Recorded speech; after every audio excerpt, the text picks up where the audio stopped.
Hello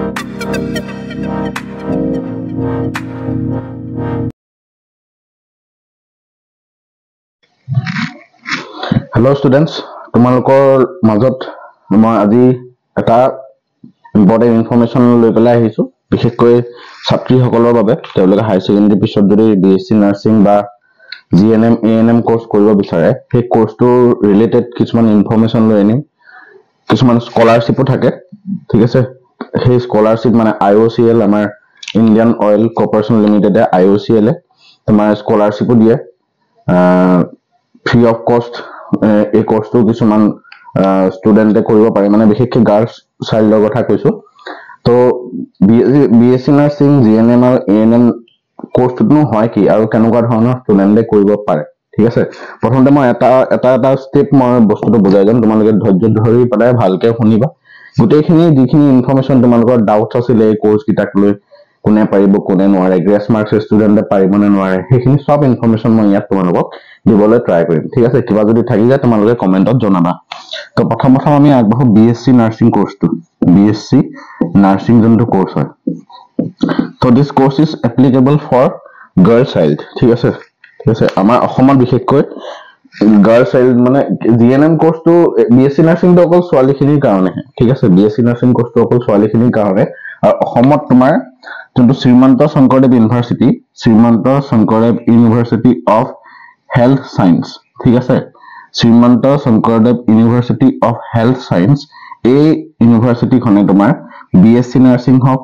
GNM হক ANM হক ইহঁতৰ common entrance এক্সামটো পাতে ঠিক আছে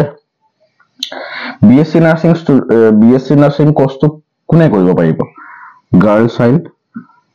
ষ্টুডেন্ট ঠিক আছে বিএসসি নাৰ্ছিং কোৰ্সটো কোনে কৰিব পাৰিব গাৰ্ল ষ্টুডেন্ট 12th পাছ হ'ব লাগিব ঠিক আছে আৰু স্ট্ৰিক্টলি কি ব্যাকগ্ৰাউন্ড হ'ব লাগিব তোমাৰ সায়েন্স ব্যাকগ্ৰাউন্ড ঠিক আছে স্ট্ৰিক্টলি সায়েন্স ব্যাকগ্ৰাউন্ড হ'ব লাগিব আৰু এটা ডাউটছ আছে যে গ্ৰেছ মাৰ্কছ পোৱা ষ্টুডেন্টে বিএসসি নাৰ্ছিং কৰিব পাৰে নে গ্ৰেছ মাৰ্কছ থকা ষ্টুডেন্টছে বিএসসি নাৰ্ছিং কৰিব পাৰে নে এনসাৰ হৈছে নো মই আশা কৰো তোমালোক কোনোৱে যাতে গ্ৰেছ মাৰ্কছ পাবলগীয়া নহয় যদি তোমালোকৰ ছোৱালীসকলৰ বিশেষকৈ যদি বিএসসি নাৰ্ছিং কোৰ্সটো কৰাৰ হেঁপাহ আছে এটা 4 বছৰীয়া কোৰ্স হয় 4 ইয়াৰ ডিগ্ৰী কোৰ্স দেই 4 ইয়াৰ ডিগ্ৰী কোৰ্স এটা মনত ৰাখিবা নৰ্মেল যোনটো 4 বছৰীয়া আমাৰ এটা এনইপি মতে তোমাৰ কি হ'ব ডিগ্ৰী 4 বছৰীয়া হ'ল না গতিকে বিএসসি নাৰ্ছিং কোৰ্সটো এটা 4 বছৰীয়া ডিগ্ৰী কোৰ্স তুমি এজন qualified nurse হ'ব পাৰা হে এই ডিগ্ৰীটো পোৱাৰ লগে লগে তুমি যিকোনো ধৰণৰ গভৰ্ণমেন্ট হস্পিটেল যিকোনো ধৰণৰ তোমাৰ প্ৰাইভেট হস্পিটেলৰ হেড নাৰ্ছ হিচাপে তুমি জব পাব পাৰা ঠিক আছে আৰু এইবিলাক বিএসসি নাৰ্ছিং হওক জিএনএম হওক এএনএম হওক এই কোৰ্স বিলাক কৰিলে সাধাৰণতে জব পোৱাৰ চান্সটো অলপ বেছি থাকে নাৰ্ছিঙৰ জব কাৰণ আজিকালি তোমাৰ গভৰ্ণমেন্ট হস্পিটেল আৰু প্ৰাইভেট হস্পিটেল বহুত হৈছে গতিকে সেই হিচাপত তোমালোকে বিএসসি নাৰ্ছিং কোৰ্সটো যদি কৰা এটা কন্টিনিউয়াস ডিগ্ৰী কোৰ্স হয় ঠিক আছে 4 ইয়াৰ্স ডিগ্ৰী কোৰ্স হয় তো এটো কৰিলে তোমালোকে ভাল চাকৰি পোৱাৰ মানে অকমান চান্সটো বেছি থাকে ঠিক আছে আৰু লগতে তোমালোকে ইন্টাৰ্নশিপো কৰিব লাগিব লাষ্টৰ যেতিয়া বছৰ লাষ্টৰ হ'ব লাষ্ট সেমিষ্টাৰটো 8টা সেমিষ্টাৰ হ'ব জানো গতিকে 8টা সেমিষ্টাৰ লাষ্টৰ সেমিষ্টাৰটো তোমাৰ কি কৰিব লাগে ইন্টাৰ্নশিপ কৰিব লাগে ঠিক আছে ৰুৰাল এৰিয়াত গৈ কিনে বাৰু হ'ব তো বিএসসি নাৰ্ছিং প্ৰথমতে কোনে কন্ডাক্ট কৰে Srimanta Sankardev university of health সায়েন্সে কন্ডাক্ট কৰে প্ৰতি বছৰ এটা এক্সাম হয় সিডব্লিউ বুলি কয় এটো তোমালোকে ইঞ্জিনিয়াৰিং সিডব্লিউ লগত কনফিউজ নকৰিবা ঠিক আছে এটো নামটো হৈছে centralized entrance exam centralized entrance exam for BSc nursing ঠিক আছে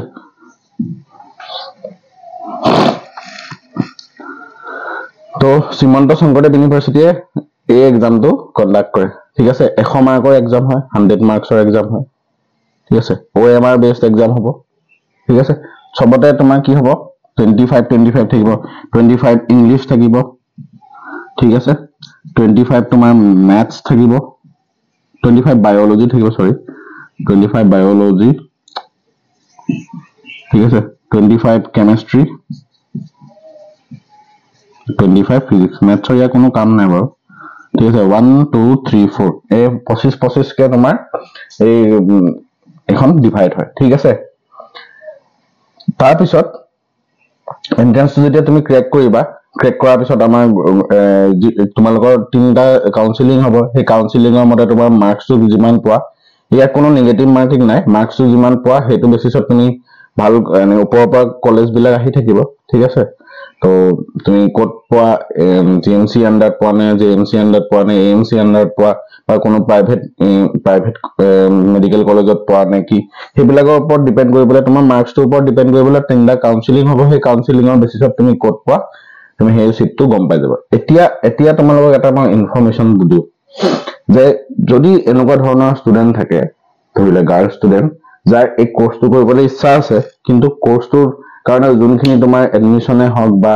হোস্টেল ফিজ হওক এইবিলাকৰ কাৰণে তেওঁলোকৰ অকমান পইচাৰ অসুবিধা হয় ঠিক আছে যাৰ যেনেকুৱা ষ্টুডেন্টৰ পইচা অসুবিধা হয় তেওঁলোকৰ ষ্টুডেন্টৰ কাৰণে IOCL Indian oil corporation limited IOCL এ প্ৰতি বছৰে কি হ'ব সুপাৰ 30 টাইপৰ 30 জন তোমাৰ গাৰ্ল ষ্টুডেন্ট সিলেক্ট কৰে এটা এন্ট্ৰেন্সৰ জৰিয়তে কি কৈছো মই বুজি পাইছো মই এটো মহাই দিছো বস্তুটো তোমালোকে এখিনি কথা বেসিক কথাখিনি মই কলো কোনে কন্ডাক্ট কৰে SSU SSA কন্ডাক্ট কৰে Srimanta Sankardev university of health science এখন মাৰ্কৰ পৰীক্ষা 25 চবৰে থাকে গাৰ্ল ষ্টুডেন্টে এপ্লাই কৰিব পাৰে সায়েন্স ব্যাকগ্ৰাউণ্ডৰ হ'ব লাগিব এক্সামটোৰ নাম centralize entrance exam for BSc nursing grace মাৰ্কছৰ ষ্টুডেন্টে এপ্লাই কৰিব নোৱাৰে এতিয়া মই কৈছো যে যদি BSc নাৰ্সিং কোৰ্সটো যে গাৰ্ল ষ্টুডেন্ট সকলে কৰিব বিচাৰে কিন্তু কথাটো কি হ'ল তেওঁলোকৰ পইচাৰ অসুবিধা সো পইচাৰ অসুবিধা হোৱাৰ কাৰণে কি হ'ব IOCL এ 30 জনী ছোৱালী এটা এন্ট্ৰেন্সৰ জৰিয়তে কি কৰে সিলেক্ট কৰে 30 জনী ষ্টুডেন্ট আৰু সেই 30 গৰাকী ষ্টুডেন্টৰ থকা খোৱা ঠিক আছে fooding lodging everything fooding lodging ঠিক আছে তাৰপিছত তোমাৰ ষ্টাডি এডমিশন ড্ৰেছ ঠিক আছে এডমিশন এভৰিথিং তোমাৰ কোনে বহন কৰে IOCL এ আৰু লগতে তুমি পাৰ মান্থ স্টাইপেন্ডও পাবা পাৰ মান্থ স্টাইপেন্ড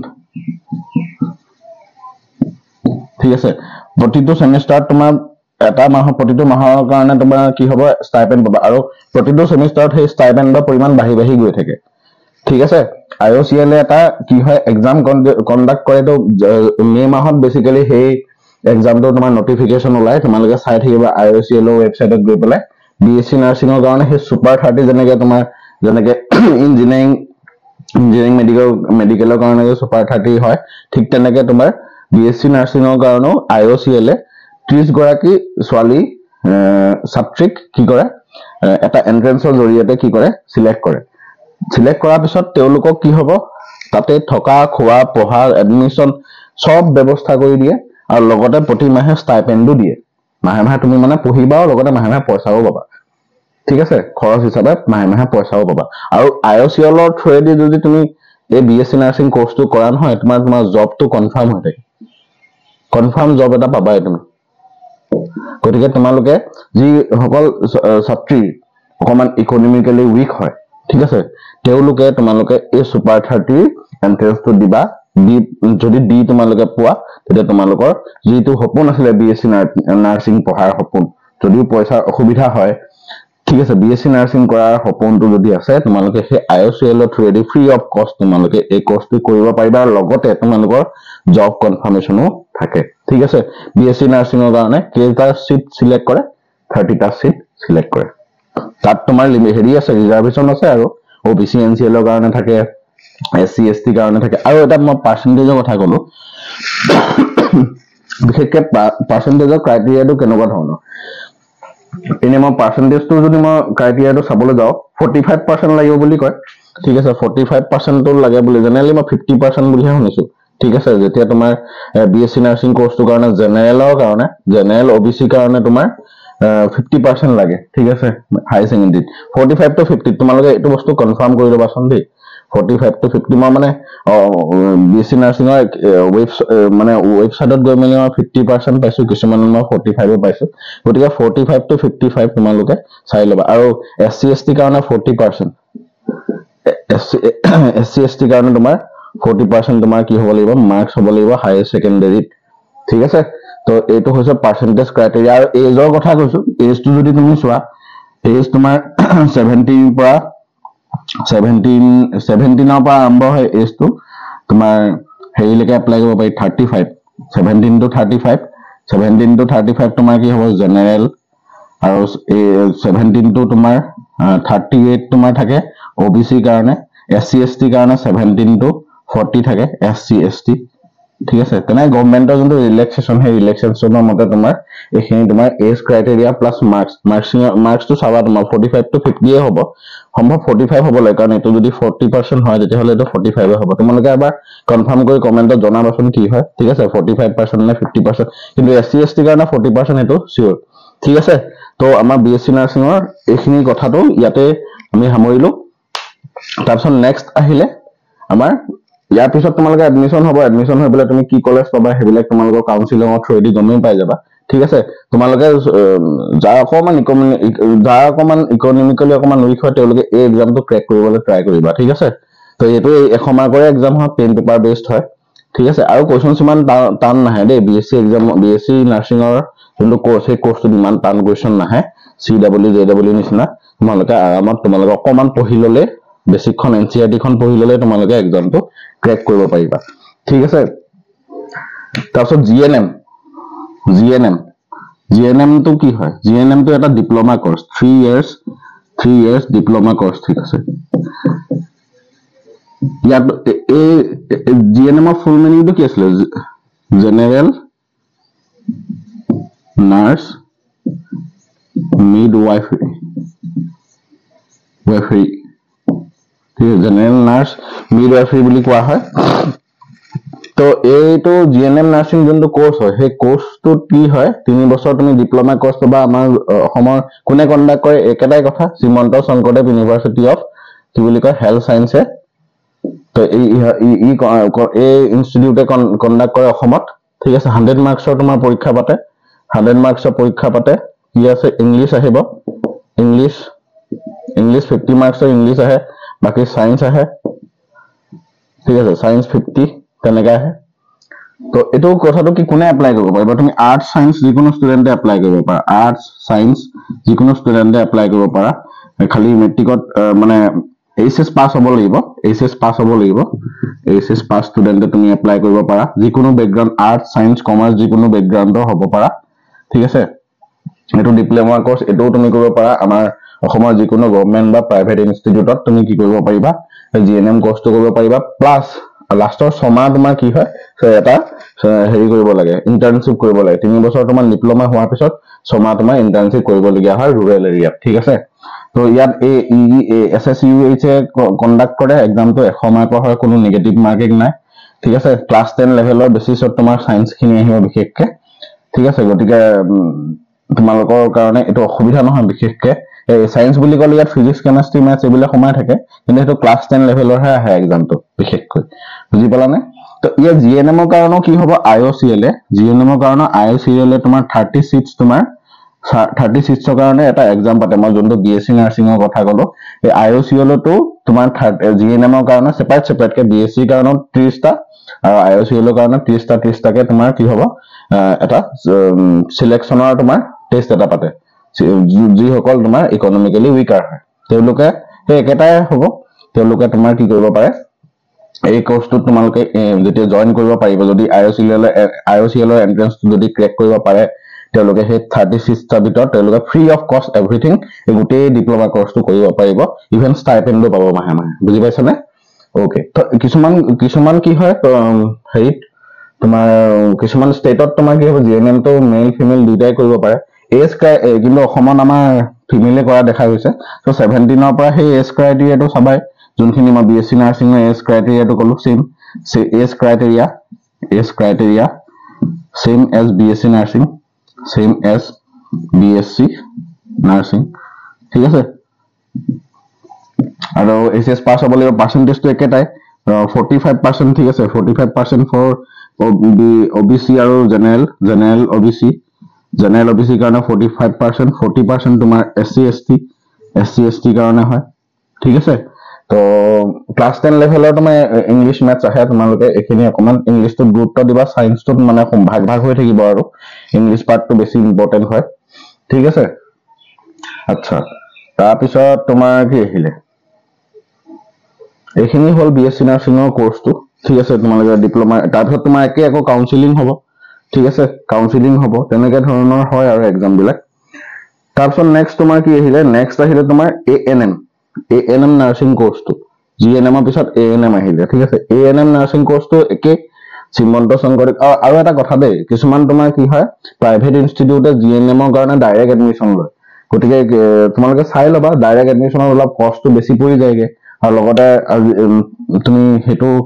ৰেপুটেড যদি গভৰ্নমেন্ট অথৰাইজ ইউনিভাৰ্সিটি নহয় তোমাৰ পইচাখিনিও এনে যাব বুজি পাইছা না গতিকে তোমালোকে মোৰ মাইন্ডে কয় যে তোমালোকে এই এন্ট্ৰেন্সটো ইমান দাম নহয় এন্ট্ৰেন্সটো ক্ৰেক কৰি পেলাই এডমিশনটো লোৱা তোমাৰ কাউন্সেলিং হ'ব ধুনীয়াকে তুমি যিকোনো এখন ভাল কলেজ পাই যাবা ঠিক আছে তোমালোকে খালি এইটো চাবা আইওসিএল আন্ডাৰত মই যোনটো তোমালোকে এটা স্কলাৰশ্বিপ টেষ্ট হয় সেই টেষ্টটো পোৱাৰ পিছত তোমাৰ আইওসিএল গোটেই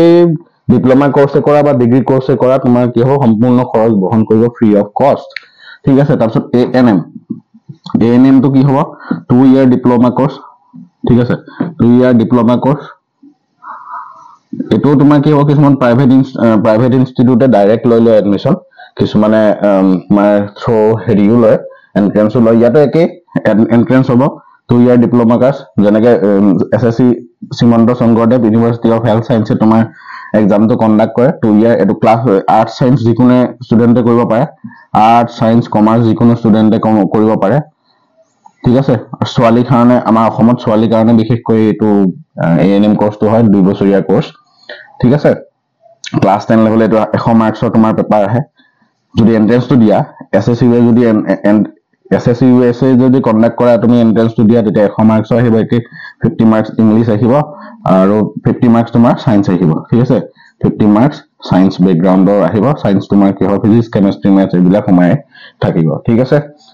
গতিকে তুমি যিকোনো এটা কোৰ্স আৰু ছোৱালীখিনিৰ কাৰণে এই কোৰ্স গিটা খুব মানে কি হয়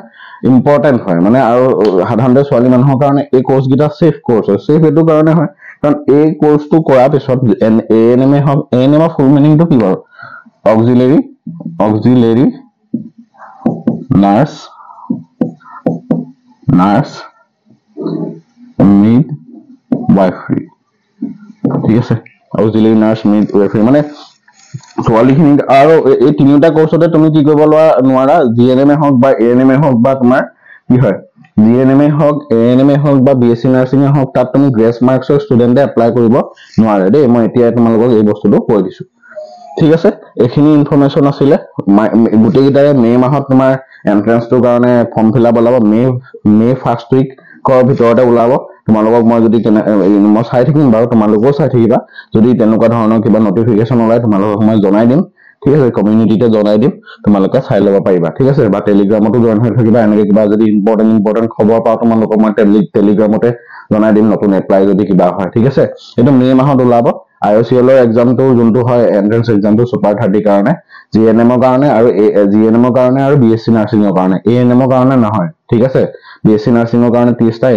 জিএনএম ৰ কাৰণে 30টা তেওঁলোকে এন্ট্ৰেন্স পাতে ফ্ৰী অফ কষ্ট ষ্টুডেন্ট খিনি পঢ়াবৰ কাৰণে ঠিক আছে উইকলি ইকোনমিক্যালি উইকাৰ সেকশনৰ গতিকে এইগিটা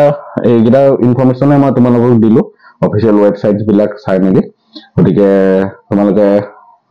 ভালকে পঢ়া শুনা কৰা জয় অসম